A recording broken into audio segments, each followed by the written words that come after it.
Welcome to Real Money, Real Experts, a podcast where leading financial counseling and coaching experts share their stories, their challenges, and their advice for helping people manage money in the real world.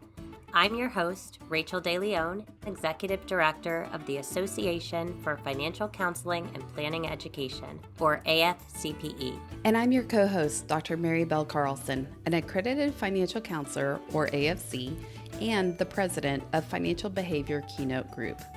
Every episode, we're taking a deep dive in the topics that personal finance professionals care about, helping clients, building community, and your professional growth. The opinions of our podcast guests are their own, which means that their stories, views, or lived experiences may differ from yours or mine. However, the one thing you will always find on this show is a common thread. Our guests are passionate about helping people with their money to improve their lives, and they believe in upholding high standards for the clients and the communities that they serve. We encourage you to tune in to Real Money, Real Experts with open curiosity. Why? Because it's oftentimes in the conversations where viewpoints or stories differ from our own that we learn the most. Mary, it is so hard to believe that we have reached 100 episodes of Real Money, Real Experts. Where has time gone? Not only where has time gone, it's flying by. This is 4 years, Rachael, and I am just in shock.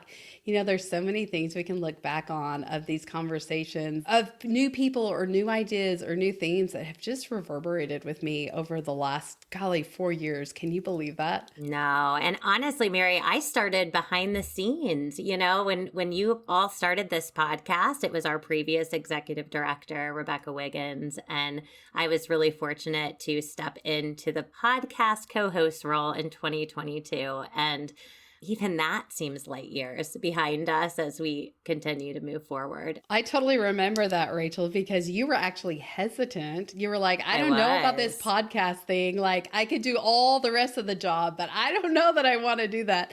And you just jumped right in. And if I remember correctly, you had COVID during your very first episode. Wasn't that right? I did. I stepped into this at the time, the interim executive director role at the beginning of January 2022. And kind of my first introduction into this side of it was Real Money, Real Experts live. And I had COVID and I was quarantined in my basement and I showered especially for this episode.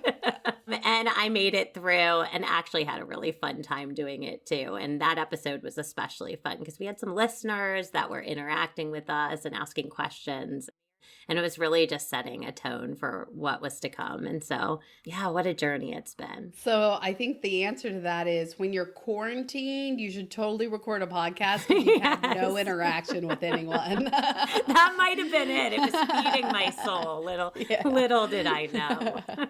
Well, Rachael, I have a question for you. How in the world did we get the name Real Money, Real Experts? I wasn't around for that story. So tell me. Yeah. So if my memory serves me correctly, that name was actually the brainchild of a former board member, Ellie Kay. And we had been working with some board members, a little committee to come up with what was our podcast going to look and feel like. And Real Money, Real Experts just really resonated with us because I think it was a reminder that people's money stories and their journeys are real and they're personal to each person. But then on the flip side, the real expert side, you know, we wanted people to know that there were unbiased and qualified professionals out there. And so in 2020, that's what we did. We launched a podcast and we've made it our mission to tell stories of the AFCPE professionals, the people in this personal finance space that are doing this important work. And we just continue to amplify topics and issues that are really relevant to our listeners. And we always ask that question, your 2 cents. If you could give us your 2 cents, where did that come from? Oh, Lord, Mary, you're putting me on the spot. You know, a lot of us in the room at the time, we were avid podcast listeners and, you know, listening to other people's episodes. And I think it was just always kind of fun to hear at the end, like, what's your final message to leave with listeners? And the 2 cents was just kind of a fun play on money terms. And really, it's become one of my favorite parts of our episode. We always get some really inspiring messages, that really sit with us for long after we talk to our guests. It's a good way to sum everything up. And I love the jingle, the 2 cents part. I think that just makes it kind of fun. Yeah. Well, Rachel, we've had some very funny times. In fact, I think some of my favorite times are actually the behind the scenes that happened before and after. We've had fire engines, we've had dogs, we even had a bathroom. Do you want to tell the bathroom story once? I don't know if we should call out the guest or not. No, we'll keep that neutral. we always joke that we need to have a blooper reel, and maybe that will be in our next 100 episodes. But probably one of the most things we run into is connectivity issues, the joys of technology. And we had a guest once that, God love her, she could not get good internet in her house. And so she found that the one place that she could get Wi-Fi was on the floor of her bathroom. And she sent us a picture after the episode, kind of tucked in between the bathtub and the sink. Yeah. So we do whatever it takes to get that message out to our listeners. And now they know why we don't do the video recording of ours, because we're in all kinds of places. No, that one was a funny one. That was super memorable. And we all had a good laugh on it. I think that was actually the same episode. And I will call myself on that I yelled at my kids. Pretty sure it was.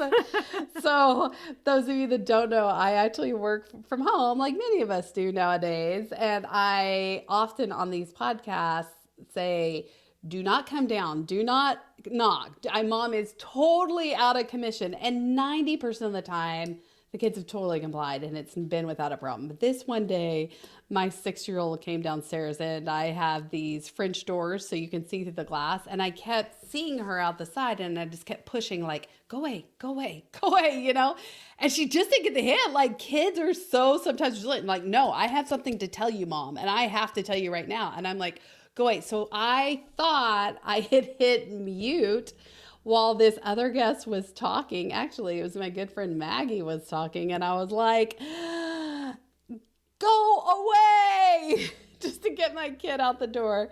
And sweet Maggie was like, everything okay? We heard that. And I was like, oh no. Anyways, we've had some really funny ones. I think, Mary, some of those funny things behind the scenes, sometimes I think it helps put our guests at ease too. We get guests on the podcast who are experts at being on podcasts. They are public speakers. And then we get others who, this is their first time ever speaking in this medium, and it can be intimidating. And I like to think that we have a rapport with our guests that puts them at ease and we make it fun. Yeah, I think you can hear that too in our voices. We like to laugh a lot. We kind of laugh at ourselves the most. And it's just fun to have these conversations. And I like that they're not formal and just laid back and enjoying, really getting, I think that's the hope of this podcast, is getting to know other individuals at a deeper level. One of our questions that I love to start out with, and we often ask, is tell us how you got into this space, or how did you start your career? And I think for me, one of the themes that I have heard again and again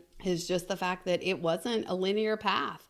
Everyone came their own direction and their own windy road. And so, we think we're the only ones like, oh, it wasn't the space. And then it just keeps reverberating. And I think, oh, well, I'm not all that different. There are shared spaces and lots of really interesting topics and conversations that have come up over the time.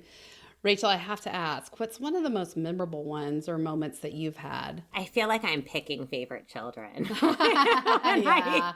when I think of the episodes. But I mean, a fan favorite and one of my favorites is always Dr. Michael Thomas. He's been on a couple times talking about empathy.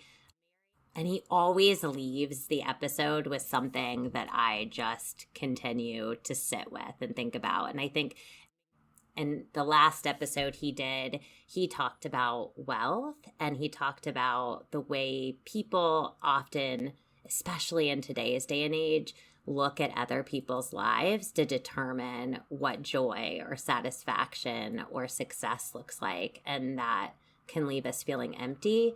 And that really resonates with me. And he left our listeners challenging what is wealth? And, that might be for me spending a Saturday at the soccer field and watching my kids like navigate wins and losses and testing their limits. Or it might be, having a drink with my husband on our back porch after a really long week. And it would just kind of turn the tables on what we think about when we think about wealth. And I think there's just so many episodes like that where you go in talking about something and you walk away with something even more powerful. One of the things I think about on this is I look back and I just think of all the incredible people that we've had on this show. I mean, we've had some really big names, and yet we've also had people that you love and see at the conference every year that maybe the world wouldn't know.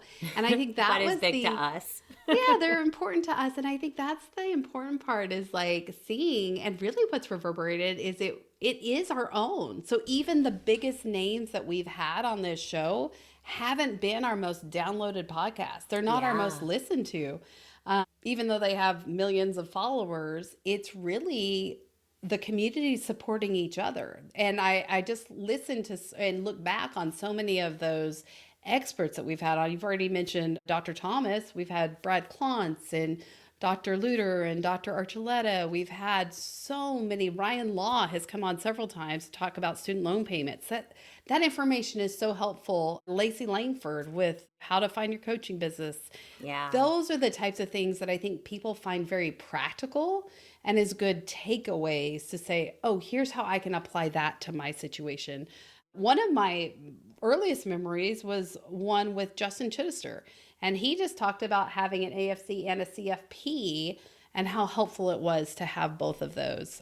So those are some of my favorites, is just kind of looking back and seeing what resonates with our audience, because as things resonate with the audience, it really is you supporting each other and wanting to hear more about each other and how to really bring out those things that matter to you and apply them. I think that's been my focus here, is how do we apply what we're hearing into practice, whether you're in academia, whether you're in private practice, or regardless, if you're working for a nonprofit, how do you take what you're hearing and actually apply it? That's what we've been really focused on.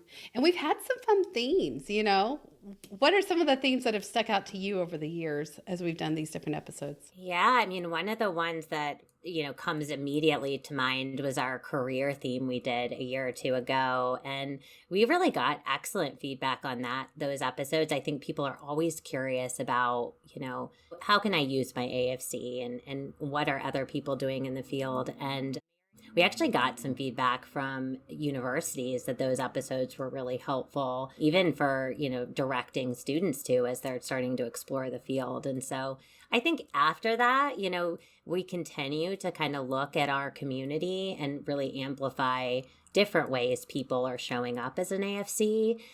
The AFC is the designation. It's what ties a lot of our listeners together.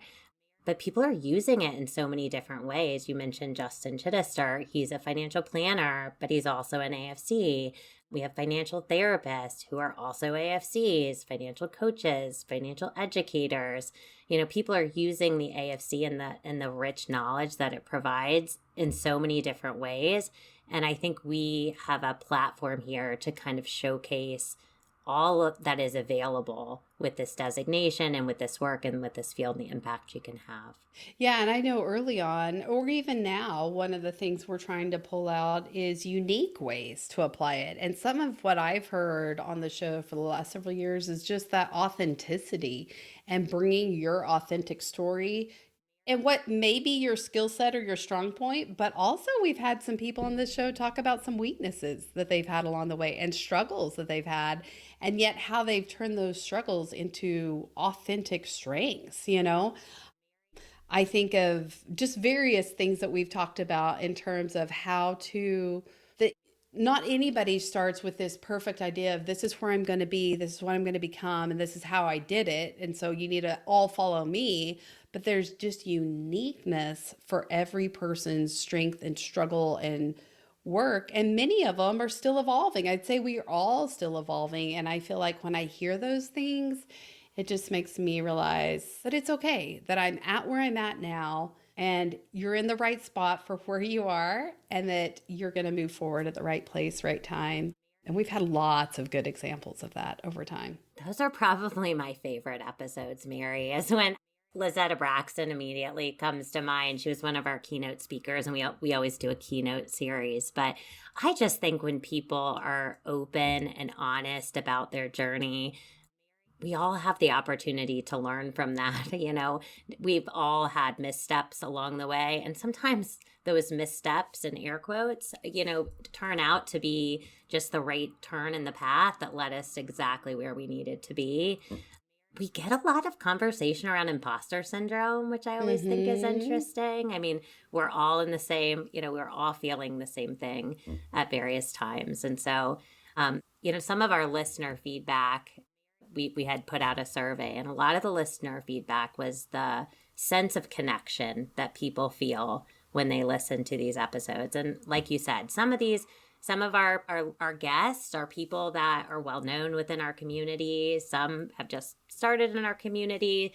Some are just working in the field and are new to our community, but you feel connected when you've heard their stories. And it's kind of opened up channels. I've had people tell me they've reached out to guests because, they've hadn't heard of this person. And our people are so full of abundance and willing to give advice and collaborate in those kinds of ways. And it's just really fun to be part of something like that that's bringing people together. Absolutely. Well, Rachel, let's jump in and talk a little bit about what our community is saying. Let's go into some listener feedback. What have you heard and seen from listeners? Yeah. So connection, definitely. We had a listener say that they love, as soon as they listen to an episode, they go and follow the person on their social media, and how fun it is to come to the symposium and meet our guests in person. I feel like feels a little bit like a celebrity because they've heard them and feel like they know them. We also hear a lot from people that say that the podcast renews a passion for their work. And, I think depending on the kind of work you're doing in the field, anytime you're working with people, it can feel heavy at times. And I think, or if you're an entrepreneur, it can feel lonely at times. And so I think when our guests share their passion and their struggles and, their excitement and their wins, people really feel connected. We've talked a lot about cultural sensitivity too. We've had a lot of people do things in different ways or have practices and how to do it. And that's one of the things I think I've appreciated so much is the variety that we've had on this show that just shows to be sensitive to different groups and how you can build a practice around a very niche market that, and in some cases, it's not even your strong suit. It's your weak point, but that market really resonates with you on that. So I just think there's some really amazing stories out there and how people have built their practices. That's what's been cool to me is hearing people saying, I really want to do this, right? I want to do financial coaching. I want to do financial counseling. I want to work with clients, but I have no idea how. And I really feel like the podcast has helped lay out stepping stones for people on the way, but it's not been a checklist. It's actually been a conversation, many conversations over time to say, so your checklist is going to look different than this person's checklist to get started because you're doing something different. And I think that's the cool part about it is it gives people permission to show up how they show up and want to build a practice that fits them, not the canned, everybody has to build it this way or it's not a practice or whatever the case may be. That you get to work with clients in which way best suits you. I shouldn't even say practice because, there's lots of different career paths. There's all sorts that we've gone over from nonprofits to banks to credit unions to government. We've covered them all. And that's the best part is those things are still there and available. And so I love the various career paths. And I think that's it. Now, there is a cool story that I want you to share about Jean Chatzky. Would you share our Jean Chatzky story? Yeah, Jean Chatzky's always been a friend of AFCPE. I think I shared probably at Symposium last year, but just how she had called out the AFC on the Today Show years ago and our phones blew up and we were a teeny tiny team at the time. But what an honor to be able to then field questions and connect clients with counselors. But we did have her on the podcast a couple years ago. And from that conversation, she was hiring and she hired some AFCs after that episode. And so it's just fantastic to see people coming on, learning more about us, and really leaning into the AFC community. And actually, one of her former coaches now works as our education manager here at AFCPE, so feels very full circle. And G's not the only one. We've had several YouTube sensations, like yes. big superstars that have come on that really didn't know that much about AFCPE, Yeah. but some have even chosen to enroll and start working towards their certification. So I think it's been a win on both sides. Like, it's helping us let them know more about what we do, but also help our community show different ways. I really think that's kind of fun to show, hey, you can have a full-time job podcasting. You can do different things, which leads us to our third area.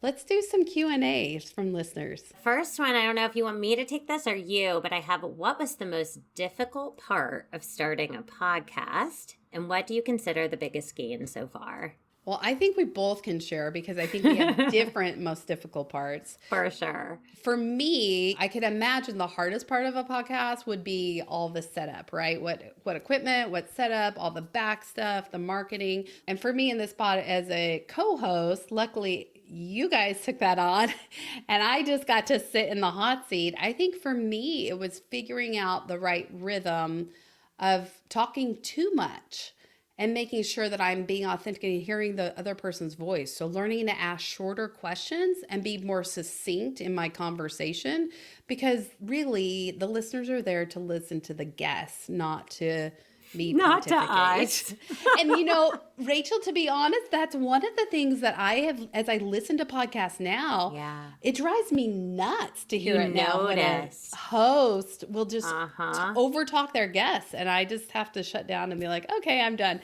But that's been something for me that I've had to change, and asking short questions to get out of the person's way. How about you? The most difficult part, if we talk back to behind the scenes, if people are thinking about starting a podcast, you know, we always say do it. It's great. Yeah. I think the more I have an abundance mindset, the more content, the better. You know, I want to give a shout out to people like Jen Hempel. She has a really successful podcast. And as we were exploring what to do, we started in the same way we encourage people to do on this episode. We listened to the people who had come before us. And so she gave us a lot of really great advice on what we could do internally, what platforms to use, what to outsource. And I would say outsourcing has been really important. We have a fantastic editor in Joe Fox at SVC. Shout out, he's listening behind the scenes. We always say he makes us sound good. Which is so true, Rachel. I don't know that we could have done it without Joe. We could not. And then, you know, we had a PR partner, Gebin Communication, early on that helped us sort of do all that exploratory research, what platforms we were using, equipment, all of that. And so, you know, I think you can do it with a lot of people, a little people, but I just say people are out there. Most people are willing to give of their time and energy just to share and listen to what worked for others and what didn't, and then find the rhythm that works for you. I'm going to hit on that point. Rhythm has been critical. So I am what we call quick start in this world. I get really excited about ideas and I'll start something and then I kind of peter out, right? And that has been really important with this podcast, that it has been consistent. And I remember early on thinking, well, we could do this every week. This would be super fun. It's not that hard. That's pretty easy. I am so glad at the time that they were like, Rebecca came back and said, no, we are doing it bi-weekly, Mary, because it is a lot of work. You think, oh, well, that's only 24 episodes a year. You're like, no, but that is 24 episodes a year. Yeah. And by the time you do the recording and the editing and everything that goes in with it, it's a lot of work. And so I do appreciate the fact that we've been able to be consistent, which is, by the way, I want to switch this into one of our biggest gains. That's been a reason we've had so many downloads and so many listeners. Rachel, you were just telling me before that we're listed fairly high. What were the numbers that we're at in terms of listeners and outreach? Well, we've been in a couple different categories, the nonprofit category, the entrepreneur category, but we're in the top 25%, which for in podcast world is pretty strong. And I would also say, I wish I had looked up this stat before, but even the fact that we hit 100 episodes, I think a lot of people start podcasting. Very similar to what you said, Mary, like you're excited, you have a voice that you want to share, and it's a lot of work. Yeah. So, you know, sometimes that energy falters. But I do think consistency is key. And I hope our listeners feel this way. But I know when I listen to podcasts, I know what day it's coming out. I know when it's coming, and I look forward to it. I subscribe to it. It comes in, and I'm excited to listen the day it comes out. So consistency is definitely key.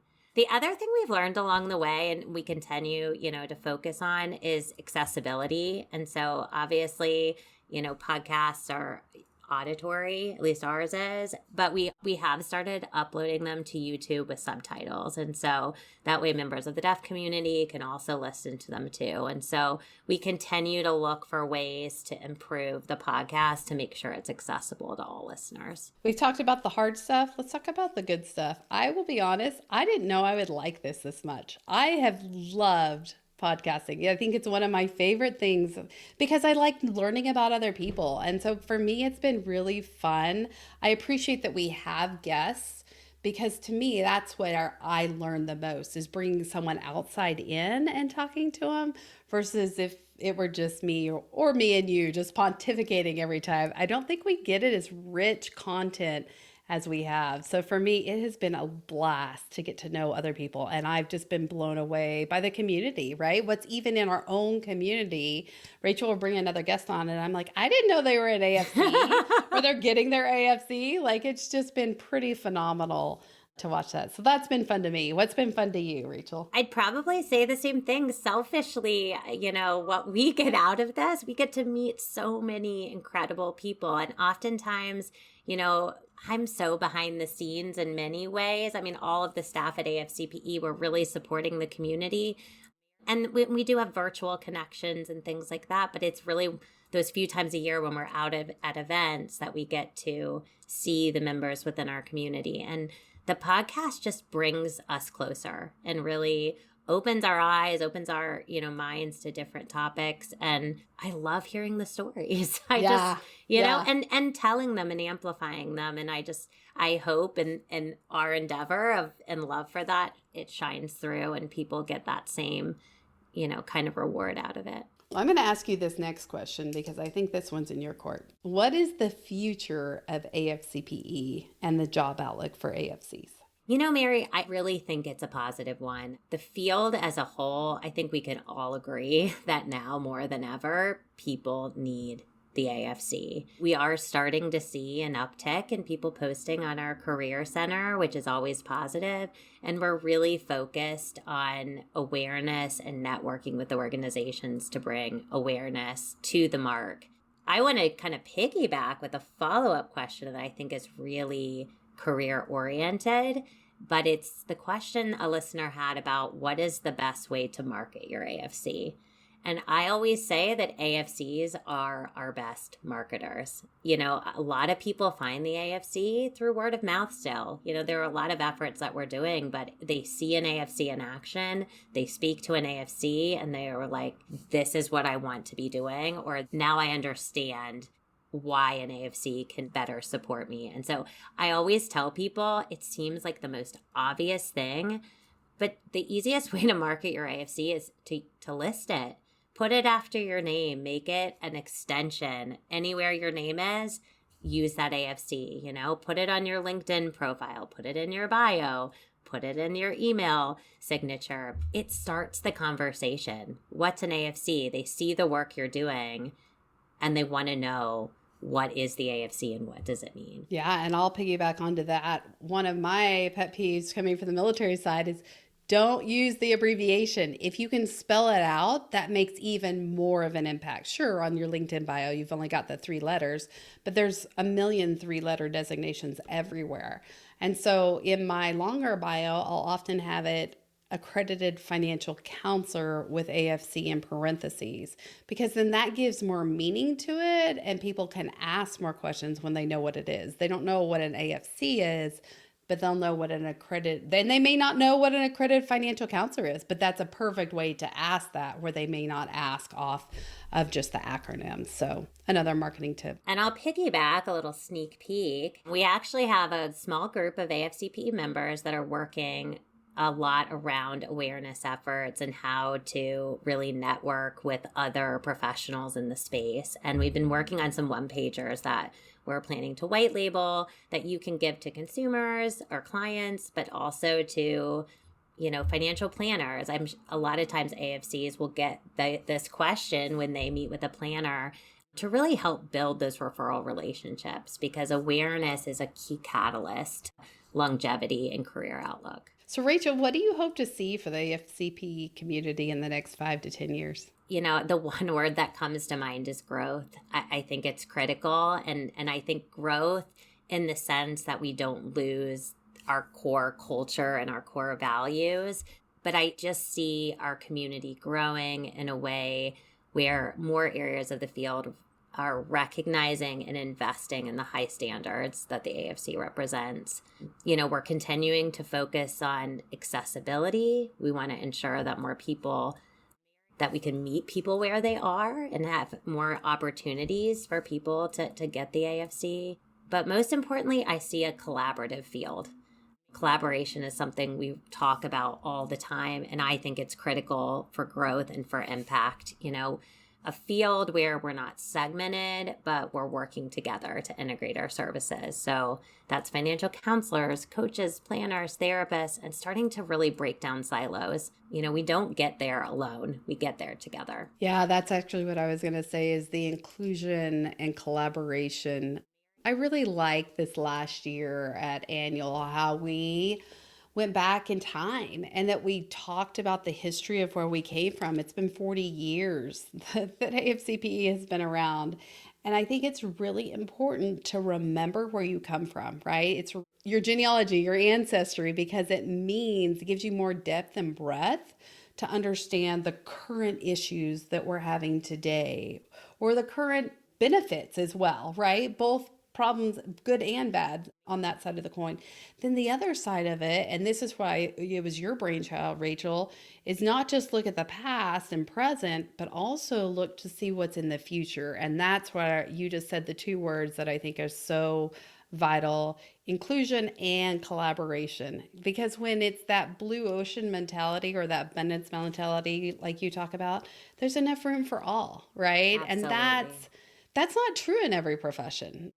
Some professions very much put a box around it to only include people that look like you or act like you or think like you. And that's not what AFCPE is. AFCPE has pushed boundaries, even with me on some of these conversations that we've had. It's pushed my personal boundaries to where I'm like, I've never thought of that way, or I'm not comfortable with that. Why am I not comfortable with that?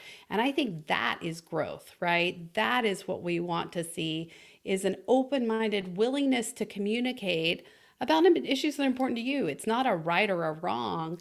It's saying, oh, I never thought about doing it that way. That looks great. How can I incorporate that more in my practice or whatever I'm doing? All right, Mary, I'm going to turn it back to you. At the end of every episode, we always ask our guests what were their 2 cents. If you had 2 cents to leave today, what would you say? I would say stop doing the things you don't love and start doing the things that you do. And the reason I say that is, yes, things are hard and time, like you just kind of get stuck in the hamster wheel sometimes and you just do what you've always done because you've always done it. And that's one of the things that I've learned on this episode again and again, and said very many different ways, but you can hear the passion, right, in every single story.